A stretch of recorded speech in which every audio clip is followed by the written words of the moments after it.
What if I told you that Australia was once just 30 miles away from complete invasion? That a single battle fought by exhausted soldiers in a jungle hell determined whether 7 million Australians would live under Japanese occupation? This is the story of the forgotten battle that saved an entire continent. Kokoda, a name most people have never heard, a place that doesn't appear on most world maps. Yet this remote jungle track in Papua New Guinea became the site of the most important battle in Australian history, more crucial than Gallipoli, more decisive than any other campaign the Australian military ever fought. This is the story of how 625 untrained militia soldiers held off 13,000 elite Japanese troops for 4 months in conditions that killed men faster than bullets. How teenagers straight from Australian farms faced the most experienced jungle fighters in the world, and how their sacrifice prevented Operation FS, the Japanese plan to invade Australia itself. July 21, 1942. The Pacific War has been raging for 8 months, and Japan seems unstoppable. Pearl Harbor lies in ruins. Singapore has fallen. The Philippines have surrendered. Dutch East Indies conquered. Japanese forces stand at the gates of India and Australia. The rising sun flag flies over half the Pacific Ocean. But Australia isn't just another target for the Japanese war machine. It's the key to controlling the entire Pacific theater. From Australian bases, the Allies can launch counterattacks against Japanese positions. From Australian ports, the American Navy can resupply and repair. Control Australia and Japan wins the Pacific War permanently. The Japanese strategy is brilliant in its simplicity. They will capture Port Moresby, the strategic capital of Papua New Guinea, just 300 miles north of Australia. From Port Moresby, Japanese bombers can reach every major Australian city. Japanese invasion fleets can launch directly at the Australian mainland with air cover all the way. But there's a problem with the Japanese plan. Port Moresby sits on the southern coast of Papua New Guinea, protected by the Owen Stanley Mountains, a 13,000-foot wall of jungle-covered peaks that the Japanese call impassable. Most military experts agree. No army could cross those mountains and maintain supply lines. The Japanese have a solution that no one expects. They will use the Kokoda Track, a narrow foot trail that winds 96 miles through the Owen Stanley Mountains. It's not a road. It's barely a path. Local villagers use it to move between settlements, but no military force has ever attempted to use it for invasion. Lieutenant Colonel Tatsuno Tsukamoto commands the Japanese South Seas Detachment.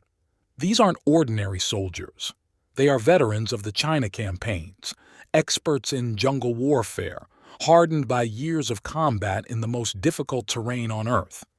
Each man carries 60 pounds of equipment and can march 20 miles per day through conditions that would kill European soldiers. The Kokoda Track itself is a nightmare beyond imagination. Razor-sharp ridges that rise and fall thousands of feet. Jungle so thick that noon looks like twilight. Mud that swallows men whole. Rivers that flood without warning. Diseases that kill faster than any enemy bullet. Malaria, dysentery, typhus, dengue fever. Rain falls constantly during the monsoon season, turning every step into a struggle for survival. The track becomes a river of mud flowing downhill at angles that would challenge mountain climbers. Soldiers slip and fall hundreds of feet into ravines. Equipment is lost in swamps that have no bottom. But the Japanese believe they can succeed where others have failed because they have advantages no previous army possessed. They have detailed intelligence from German missionaries who lived in the area before the war. They have local guides recruited through intimidation and bribery. Most importantly, they have soldiers trained specifically for jungle warfare. On the Australian side, the situation is desperate beyond description. Every experienced Australian division is fighting in North Africa against Rommel. The Pacific Theater is defended by militia units, part-time soldiers with minimal training and obsolete equipment. These are teenagers and middle-aged men who enlisted to defend their home communities, not fight experienced Japanese veterans in jungle combat. The 39th Battalion consists of 625 men, mostly from Victoria. Their average age is 19. Most have never been outside their home state. None have seen combat. Their equipment is a mixture of World War I leftovers and weapons that were considered obsolete when the war started. Lieutenant Colonel Ralph Honor commands the 39th Battalion. At 33, he's a teacher-turned-soldier who understands his men better than they understand themselves. He knows they're scared, undertrained, and facing impossible odds. But he also knows something else. They're fighting for their homes, their families, and their country's survival. The contrast couldn't be starker. Japanese soldiers who have conquered half of Asia versus Australian teenagers who have never left their farms. Veterans of jungle warfare versus militia who have trained in open fields. Professional soldiers versus part-time volunteers. On paper, this isn't a contest. It's a massacre waiting to happen. July 23, 1942. Japanese forces land at Buna and Gona on the northern coast of Papua New Guinea. Within hours, they begin advancing inland toward the Kokoda Track. Intelligence reports reach Australian headquarters in Port Moresby. A large Japanese force is moving toward the track, but no one knows their true objective. The Australian response is limited by geography and resources. They can't send large reinforcements because there are no roads through the Owen Stanley Mountains. Everything must be carried on foot along narrow jungle tracks. They can't provide air support because the jungle canopy is too thick for effective bombing or observation. Lieutenant Colonel Honor receives his orders on July 28th. Take the 39th Battalion to Kokoda Village and establish a defensive position. Hold the track against Japanese probing attacks. Gather intelligence on enemy strength and intentions. Above all, buy time for reinforcements to arrive from Australia. The march to Kokoda is a preview of the hell to come. Australian soldiers struggle under 70-pound packs through terrain that exhausts them before they ever see an enemy. The altitude changes constantly, up 3,000 feet, down 2,000 feet, up again. Each step is an individual battle against mud, roots, and gravity. Private Bruce Kingsbury, a 24-year-old from Melbourne, writes in his diary, "This isn't warfare. This is survival against the jungle itself. Every step forward costs us men to sickness and injury. I wonder if any of us will be alive to fight the Japanese when they finally arrive." The Australians reach Kokoda Village on August 8th and immediately begin preparing defensive positions. But they face a problem that will haunt them throughout the campaign. The jungle makes traditional military tactics impossible. You can't see the enemy until they're within grenade range. You can't coordinate attacks when radio signals won't penetrate the canopy. You can't establish clear fields of fire when visibility is limited to 20 yards. August 23, 1942. The Japanese attack begins before dawn with a bombardment that shatters the jungle silence. Mortar shells explode in the tree canopy, sending deadly splinters raining down on Australian positions. Machine gun fire erupts from multiple directions as Japanese soldiers attack through the jungle using tactics perfected in China. The first contact is terrifying for the young Australians. Japanese soldiers appear and disappear like ghosts, using the jungle to approach within yards of Australian positions before opening fire. Their battle cries echo through the forest. "Banzai! Tenno Haika Banzai! Emperor, may you live for 10,000 years." But something unexpected happens. The Australian militia don't break and run. Despite their fear, despite their inexperience, despite facing enemy veterans, they hold their positions and fight back. Lieutenant Colonel Honor moves between positions. his calm voice providing stability in the chaos. "Steady, lads. They bleed just like us." The fighting is unlike anything in military textbooks.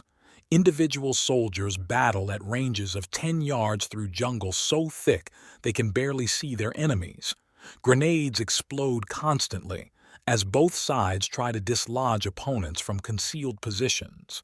The wounded cannot be evacuated because stretcher bearers can't navigate the terrain under fire. Private Jack Treacy, an 18-year-old farm boy from Bendigo, finds himself separated from his unit during the initial Japanese attack. For 6 hours he holds a position alone, shooting at muzzle flashes and throwing grenades at sounds in the jungle. When reinforcements finally reach him, they find 12 dead Japanese soldiers around his position. By nightfall, the situation is desperate, but not hopeless. The Australians have lost Kokoda village, but established a defensive line on higher ground. Japanese attacks have been costly. Their casualty rate is much higher than expected. These Australian teenagers are fighting back with a ferocity that surprises everyone, including themselves. The pattern that will define the entire campaign emerges during the first week of fighting. Japanese forces attack with superior numbers and experience. Australians fall back to prepared positions on higher ground. Fighting continues until one side or the other is too exhausted to continue. Then both sides rest, resupply, and prepare for the next battle. But this isn't a war of movement like the campaigns in Europe. This is attrition warfare in conditions that kill men faster than bullets. Soldiers on both sides are losing 10 pounds per week to disease and malnutrition. Malaria is epidemic. Within a month, 80% of all soldiers will be infected. Dysentery is universal. Tropical ulcers eat through skin and muscle, leaving wounds that never heal. The supply situation becomes critical for both armies. Everything must be carried by hand through jungle terrain that challenges the strongest men. Japanese soldiers are consuming their emergency rations while still advancing. Australian soldiers are eating half rations while falling back toward positions that may not exist. September 8, 1942. The Japanese capture Ifoji, putting them halfway across the Owen Stanley Mountains. Port Moresby is now just 30 miles away across terrain that favors the defense. But the Australian defenders are exhausted, decimated by disease, and running out of ammunition. This is the moment when individual heroism changes the course of history. Private Bruce Kingsbury, the Melbourne clerk who wondered if any of them would survive the jungle, leads a counterattack that stops the Japanese advance at Izurava. Armed with a Bren gun, Kingsbury charges uphill through enemy fire to destroy a Japanese machine gun position that has pinned down his entire company. Kingsbury's attack succeeds, but Japanese snipers cut him down as he returns to Australian lines. He dies clutching the Bren gun that saved his company, the first Australian to win the Victoria Cross on Australian territory. His sacrifice buys time for the defense to reorganize, but the cost in Australian lives is becoming unsustainable.